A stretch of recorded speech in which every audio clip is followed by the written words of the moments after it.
होती है। अगर देवता कृपा कर दें तो बहुत आसानी से कहीं ना कहीं वो चीज़ें हमारी फेवर में आ जाती हैं और वो चीज़ें हम कर पाते हैं जो हम चाहते हैं।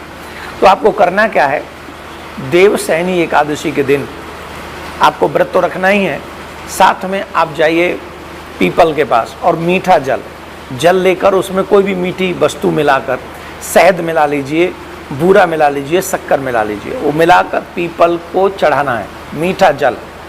और शाम को पीपल के नीचे दीपक जलाना चाहिए। कहते एकादशी के दिन, शनिवार के दिन स्वयं लक्ष्मी नारायण भगवान वहाँ वास करते हैं।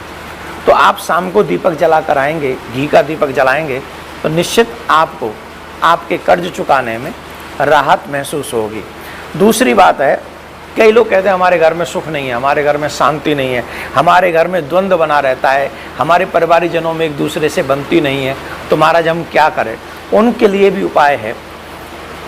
एकादशी वाले दिन ही भगवान विष्णु के साथ साथ माँ लक्ष्मी की पूजा करें, विष्णु यंत्र को अपने घर में धारण कराएं, विराजमान कराएं और उनकी पूजा करें।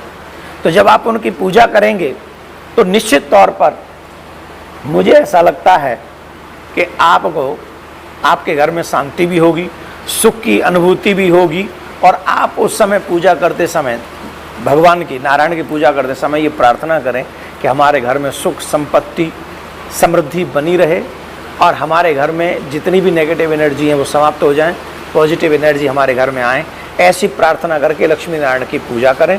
इससे आपके घर में, आपके परिवारजनों में जो क्लेश, जो द्वंद्व है वो शांत होगा।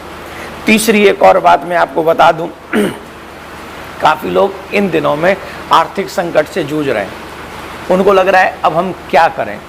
तो वैसे तो ये आपको उपाय हर एक एकादशी के दिन करना चाहिए, पर देवशयनी एकादशी विशेष है, तो इस दिन आपको क्या करना चाहिए, लक्ष्मी नारायण की पूजा करनी चाहिए। और लक्ष्मी नारायण की पूजा के साथ साथ भगवान को पीली, विष्णु भगवान को पीली वस्तु का भोग लगाएं और लक्ष्मी माँ को खीर का भोग लगाएं।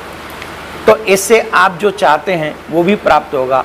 और जो चाहते हैं कि हमारे घर में धन का अभाव न रहे, तो लक्ष्मी नारायण की उस सुंदर छवि पर जो आपके घर में है, आप 1 का सिक्का ले लें, 5 का सिक्का ले लें, 11 का सिक्का ले लें और वो भगवान के चरणों में चढ़ा दें, प्रार्थना कर दें, अपने दुख के विषय में जो भी आपका दुख है वो उनको कह दें और वहाँ से प्रसाद समझ के उसी सिक्के को अपने पर्स में, अपनी तिजोरी में अथवा जहाँ भी आपका धन रहता है वहाँ उसको रख दें।